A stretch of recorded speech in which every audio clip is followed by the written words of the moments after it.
Students, आप सभी का स्वागत है एसके कंप्यूटर इंस्टीट्यूट की ऑनलाइन क्लासेस में। स्टूडेंट्स, आज हम लोग स्टडी करने वाले हैं digital financial tools and applications. इस चैप्टर में हम लोग कुछ ऐसे टूल्स और उनके यूज के बारे में पढ़ेंगे जिससे हम फाइनेंशियल वर्क कर सकते हैं, डिजिटल फाइनेंशियल वर्क कर सकते हैं। यानी बैंक से संबंधित, वॉलेट से संबंधित ये जो सारे फंक्शंस हैं, इनको हम कैसे यूज करते हैं, इनके बारे में आज हम सीखेंगे। तो स्टूडेंट्स, हम शुरू करते हैं डिजिटल टूल्स के बारे में। तो पहले हम ये समझ लेते हैं कि कौन कौन से मुख्य डिजिटल टूल्स हैं जिनका हम यूज कर सकते हैं। ये आपके सामने मुख्य 8 डिजिटल टूल्स दिखाई दे रहे हैं। सबसे पहला जो डिजिटल टूल है वह है ओटीपी, दूसरा है क्यूआर कोड, तीसरा है यूपीआई, चौथा है एईपीएस, पांचवा है यूएसएसडी, छठवां है क्रेडिट एंड डेबिट कार्ड्स, और सातवां है ई वॉलेट, और आठवां है अंतिम पीओएस।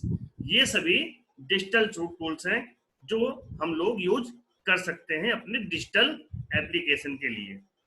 तो स्टूडेंट्स, अब हम लोग इन सभी को एक एक करके डिटेल से देखते हैं।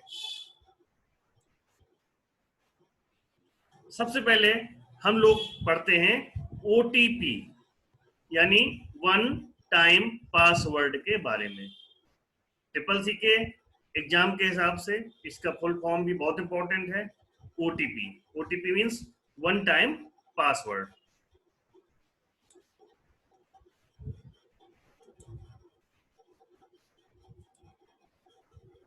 जैसे कि आप स्क्रीन पर कुछ इमेज देख पा रहे हैं और आपको देखकर समझ में आ रहा है कि ये ओटीपी इंटरनेट में बैंकिंग या ऐसा कोई वर्क करने में यूज होता है जिसमें सुरक्षा जरूरी होती है। सुरक्षा मीन्स कि हमारे अलावा कोई उसका यूज ना कर पाए। तो ये जो ओटीपी है, वन टाइम पासवर्ड, यह एक सिक्योरिटी फीचर है जो यूजर यानी हमारे लिए सिक्योरिटी की एक एक्स्ट्रा लेयर जोड़ती है। एक्स्ट्रा लेयर मीन्स यानी अधिक सुरक्षा प्रदान करती है। इसको हम कह सकते हैं टू फैक्टर ऑथेंटिकेशन यानी 2 स्तर वाली सुरक्षा। अब 2 लेयर या 2 स्तर से क्या मतलब है? मान लीजिए आप इंटरनेट बैंकिंग का यूज कर रहे हैं और इंटरनेट बैंकिंग के लिए यूजर नेम और पासवर्ड होता है। तो यूजर नेम और पासवर्ड पहली लेयर है, यानी जिसके पास यूजर नेम पासवर्ड होगा वही उस लॉगिन का यूज कर पाएगा। लॉगिन मीन्स उस सिस्टम के अंदर इंटर करना, यानी बैंक के जो हमारा ई बैंकिंग का अकाउंट है उसके अंदर इंटर करना, इसको बोलते हैं लॉगिन। तो जब हम सबसे पहले लॉगिन करते हैं तो उसके लिए हमारे पास में यूजर आईडी और पासवर्ड होना चाहिए जो कि बैंक से मिलता है। तो मान लीजिए हमने कंप्यूटर में या मोबाइल में नेट बैंकिंग को शुरू किया और यूजर आईडी पासवर्ड उसमें टाइप किया, लेकिन ये पहला स्तर है। जैसे ही हम यूजर नेम और पासवर्ड डालेंगे तो यदि वो सही है, ध्यान दीजिएगा, यदि वो सही है तो आपके ईमेल में या मोबाइल में जो कि पहले से रजिस्टर है उस सिस्टम में, तो उसमें एक ओटीपी आएगा। ओटीपी 4 अंकों का, 5 अंकों का, 6 अंकों का भी हो सकता है। इसके बाद जब ओटीपी आपके फोन या ईमेल में आ जाएगा तो आप उस ओटीपी को वापस उस स्क्रीन पर डालेंगे जहां पे आपसे ओटीपी मांगा जा रहा है और आप उसको वेरीफाई कर देंगे। तो अगर आपका ओटीपी सही है तो आप उसके अंदर पहुंच जाएंगे। तो देखिए, ये 2 लेयर हो गई।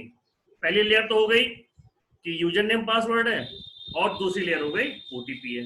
मान लीजिए कि कोई व्यक्ति आपका पासवर्ड यूजर नेम जान भी गया और वो कोशिश भी कर रहा है उस सिस्टम में एंटर करने की, तो जब आपका मोबाइल नंबर उस पर पहले से रजिस्टर होगा तो आपके मोबाइल फोन पे तुरंत ओटीपी आ जाएगा।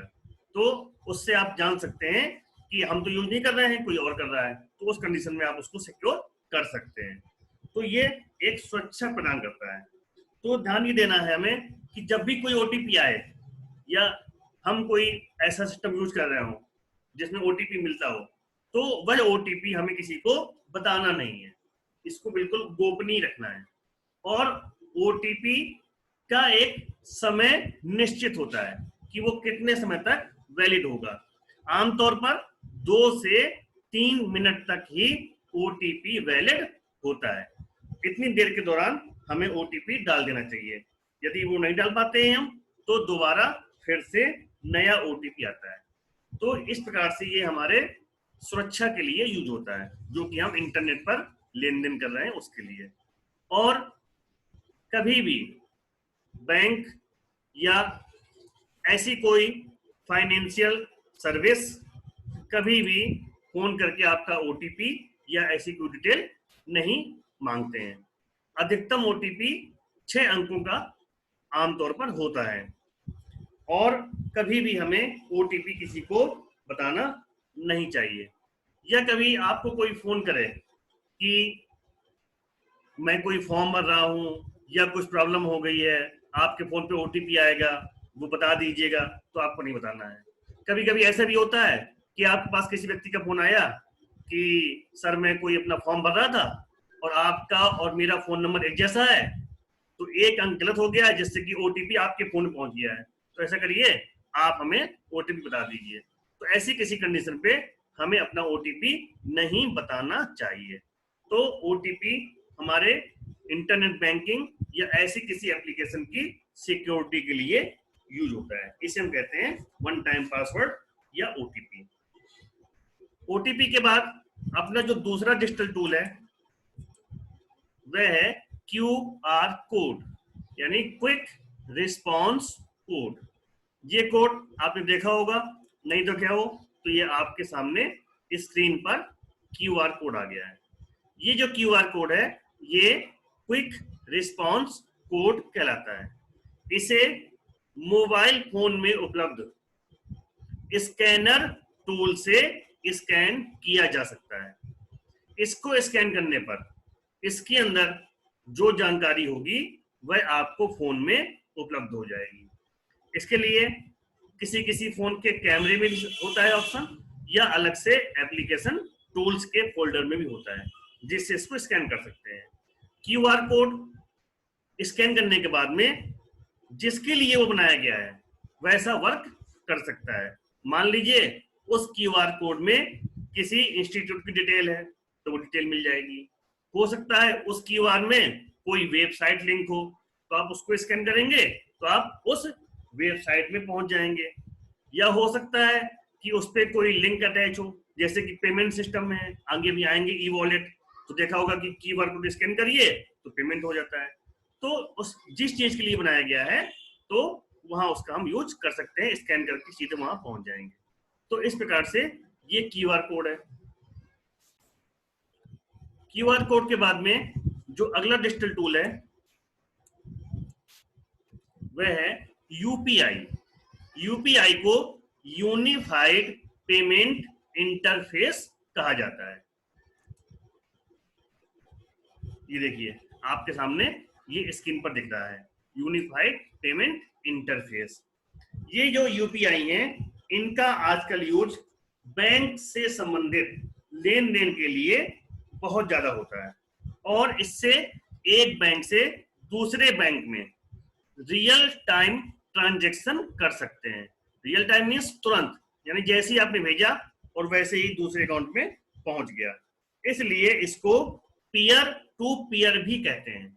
पीयर टू पीयर मीन का मतलब एक पॉइंट से दूसरे पॉइंट में, एक बैंक से दूसरे बैंक में, एक अकाउंट से दूसरे अकाउंट में हम ट्रांसफर कर सकते हैं। तो इस प्रकार से यह यूपीआई वर्क करता है। इसको आप और अच्छा समझ सकते हैं जब मैं आपके सामने इसके एग्जाम्पल दिखाऊंगा। अब देखिए आपके सामने स्क्रीन पर ये एग्जाम्पल देख रहे हैं। ये जैसे हमने सुना है पेटीएम, गूगल पे, भीम, फोन पे, मोबीक्विक, बडी, ये सारे यूपीआई पेमेंट सिस्टम है। जैसे कि आप ये देख पा रहे हैं आइकॉन, ये आइकॉन पेटीएम का आइकॉन है, ये गूगल पे का आइकॉन है, ये Bhim Bharat interface for money इसका आइकॉन है, ये फोन पे है, ये मोबीक्विक है, ये स्टेट बैंक बडी यूपीआई है। इस प्रकार से और भी हैं जिनका हम यूज कर सकते हैं।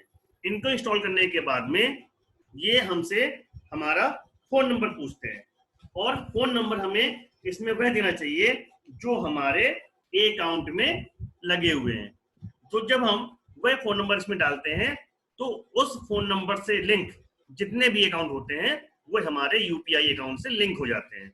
इससे हम बैलेंस चेक कर सकते हैं और किसी दूसरे व्यक्ति को या किसी भी बैंक में दूसरे अमाउंट का ट्रांजैक्शन कर सकते हैं। यूपीआई में दो टर्म्स बहुत इंपॉर्टेंट है। जब हम किसी को अमाउंट भेजते हैं, किसी को रुपए सेंड करते हैं, तो उसको हम कहते हैं पुश, यानी एक अकाउंट से या अपने अकाउंट से किसी व्यक्ति को पैसे भेजना, अमाउंट भेजना, उसे कहते हैं पुश। और जब हम किसी व्यक्ति से पैसे रिसीव करते हैं, पैसे मंगाते हैं किसी व्यक्ति से, तो उसको हम कहते हैं पुल। तो पुश होता है पैसे भेजना और पुल होता है पैसे मंगाना। तो ये यूपीआई कहलाते हैं, यूनिफाइड पेमेंट इंटरफेस। इसका हम यूज बहुत इजीली कर सकते हैं अपने फोन पर। और यदि आपका बैंक अकाउंट है जिसमें फोन नंबर है तो आप इनको इंस्टॉल करके इनका प्रैक्टिकल भी कर सकते हैं। बहुत ही इजी होते हैं और सुरक्षित भी होते हैं। इस पे बैंक लिंक हो जाता है और इस पे यूपीआई पिन होती है जो 4 अंकों की हो सकती है या 6 अंकों की हो सकती है। उस यूपीआई पिन का यूज करके हम लोग इसका लेन देन कर सकते हैं।